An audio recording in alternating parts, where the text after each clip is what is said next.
You know, Revelation is a really hard book to understand. Most people don't even understand who God is, don't even know who He is. They think He tortures people, burns them, He's a warmonger, that He will resurrect people just to destroy them. These false satanic doctrines may be okay with some people. They're not okay with me, and they're not okay with the true sheep of Jesus Christ, because they will search until they find out the truth. That's not God's personality. God is more wonderful than any man is, than any man could even imagine. And when that's revealed, then God will be glorified. His name will be sanctified when men see how good He is. They have no idea. They go to men who are filthy and sinful and thinking that they're better than God, you know. So God is not that popular these days. The accurate knowledge of God. And those that do have a lot of accurate knowledge, they're polluted by thoughts of men who try to mind control, keep them under this stiff mind control, that the glorious news, the truth, the freedom of Christ might not shine through. And they're living in prison of men, you know. So very, very few people today actually know the truth. But in Revelation, the 9th chapter, it speaks about men that will seek to die. And in those days shall men seek death, and shall not find it, and shall desire to die, and death shall flee from them. Why would these wicked men seek death? They know they're wicked already, right? Well, remember Judas Iscariot. He knew he was wicked. He was stealing money out of the bag. Yeah, he knew he was betraying a righteous man. But he didn't know how righteous. He didn't know that this was actually the Son of God. But when the ground shook under him, then he repented himself and tried to return the 30 pieces of silver. They wouldn't take it, so he went out and hung himself. He desired to die. You see, when the two witnesses prophesy over in Jerusalem for 1,260 days, they will torment those that dwell on the earth because of the miracles that they were given power to do, that showed that they were not just that wasn't their opinion. They weren't speaking out of their own initiative, but they were being sent by God and backed by God. This was not some religion that they made up and that they were going to twist scriptures to show that they were the chosen ones. No, no, no. This is real and puts fear into those. So likewise in Revelation, the 9th chapter, these that come out of the bottomless pit, there was no number of them, but they were like locusts, and that they should not hurt any grass or any green thing or any tree, but only those that have not the seal of God in their foreheads. And they weren't going to kill people, but they will be tormenting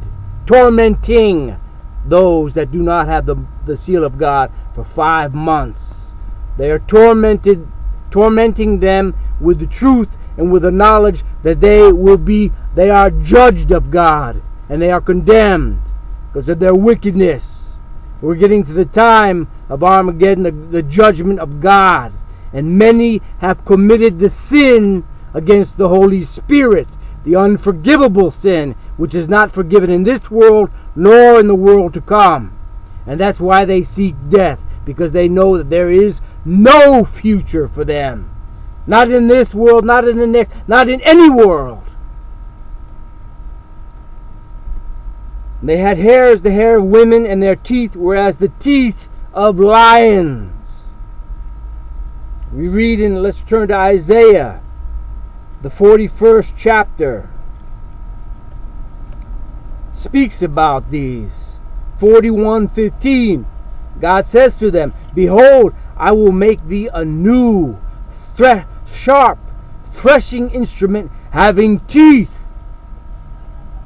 Thou shalt thresh the mountains Yeah, the kingdoms of this world, and the things that are high. And thou shalt beat them small, and thou shalt make the hills, the big shots, the one who hide their evil deeds, medical, vaccines, cancer viruses, giving people chemotherapy that kill them as cancer treatment, that get rich off their filth, their murder. Shall beat them like chaff, and thou shalt fan them. Get away! And the wind shall carry them away, and the whirlwind shall scatter them, and thou shalt rejoice in Jehovah, and thou shalt glory in the Holy One of Israel. Yeah, that's where their teeth come from. God gives them teeth. It's not something that just like water off a duck's back, but they have teeth, and they will grab, and they will go into battle. They are the sound of their wings, of the locust wings, are like horses going into battle. And then the four angels that are bound at the great river Euphrates, which was around Babylon, which Cyrus the Persian conquered Babylon by drying up these waters. God told him, God chose him even before he was born. And they were prepared to slay a third part of the men. And we learned that it's not those that repented not of the works of their hands. They should not worship devils, nor repented they of their murders, sorceries, thefts, and fornications. No, but they went after the third that are righteous. They have heads of lions, these horses, 200 million of them, prepared for a day, a month, a year. And they have breastplates of fire and jacinth and brimstone. They breathe fire and brimstone against the chosen, against the third of men who by their own conscience love what is right. Even if they're blinded, they still are intentions are good. They know what to do is right. And these are the ones that will not take the mark of that wicked beast, and they will become objects of hatred by all men on account of his name, account of the truth. These wicked ones had power in their mouth and in their tails. Their tails were like unto serpents, and they had heads, and with them they do hurt. It's like we read in Revelation, the 13th chapter, about the beast. Now this beast, it says, in his mouth, he had the mouth of a lion, and the dragon gave him his power and his seat and great authority, who is the devil. The dragon is always symbolized in the Bible. That is the devil when it mentions the dragon. He is the original serpent, the murderer. And these ones have heads like lions, not the tribe of Judah. Remember, Babylon was depicted as a lion in the book of Daniel, the kingdom of Babylon. And there in Revelation, that beast who has power of the devil, from the devil, has a mouth of a lion. Likewise, they get their power. It says they had power in their mouths and in their tails. Power from the beast and power from Satan. And they go out to destroy the third part of men who will not take the mark of the beast. Just like in Revelation 12, it talks about the flood that the serpent lets out to go after the seed of God, to drown them, to kill them. So also these go out. And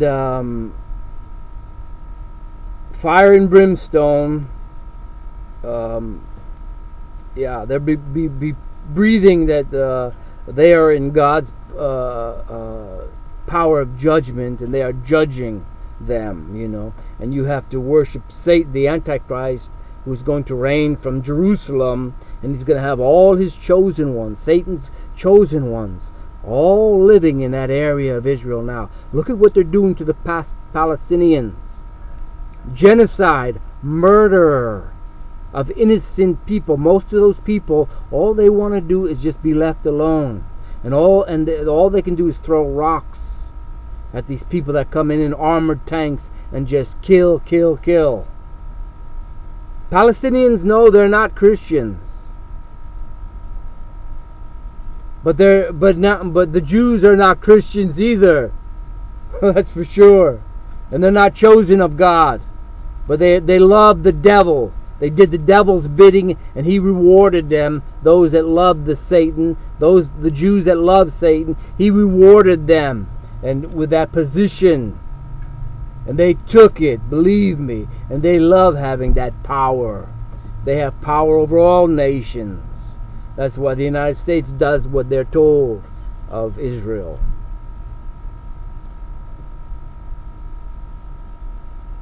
So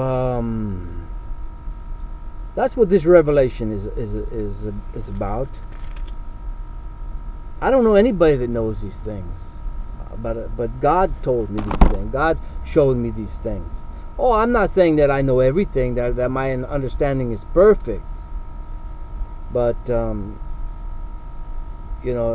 time, I'm going to learn more. I don't know everything, no, but it seems to me that that's what this case is. If somebody can prove to me different, please do.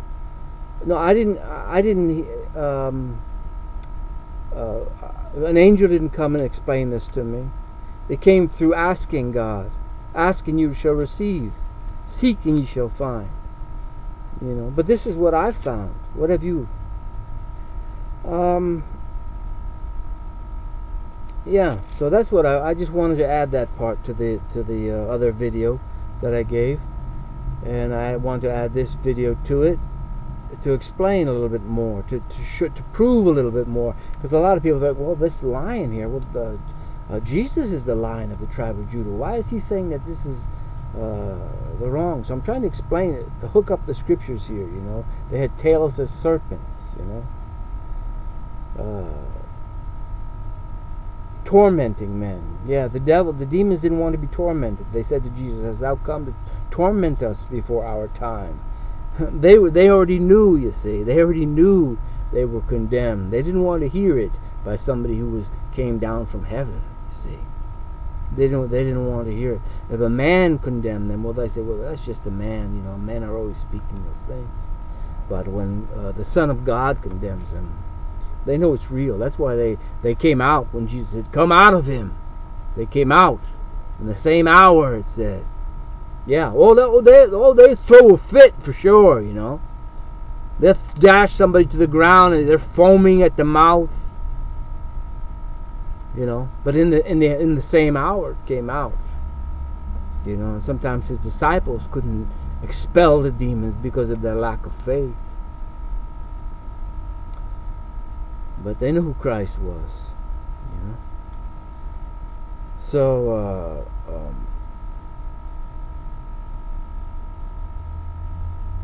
the lion, let's look at Psalms. Let's look at the Psalms, the 17th chapter. Is this kind of a lion that we're dealing with in the 9th chapter of Revelation? It says in verse 11 there of chapter 17, it says, "They have now compassed us in our steps. They have set their eyes, bowing down to the earth, like as a lion that is greedy of his prey, as it were a young lion lurking in secret places." See, so the lion of the tribe of Judah is Jesus Christ. But a lion in the Bible is not all the time depicted as something good. Here it is evil, seeking out God's people, lurking in secret places. Yeah, greedy of its prey. They are after prey, you see. So that's how it is in Revelation.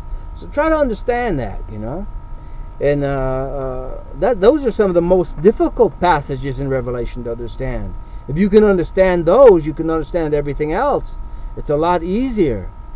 But I just threw that out for those that really do seek God. Now, not many do, you see.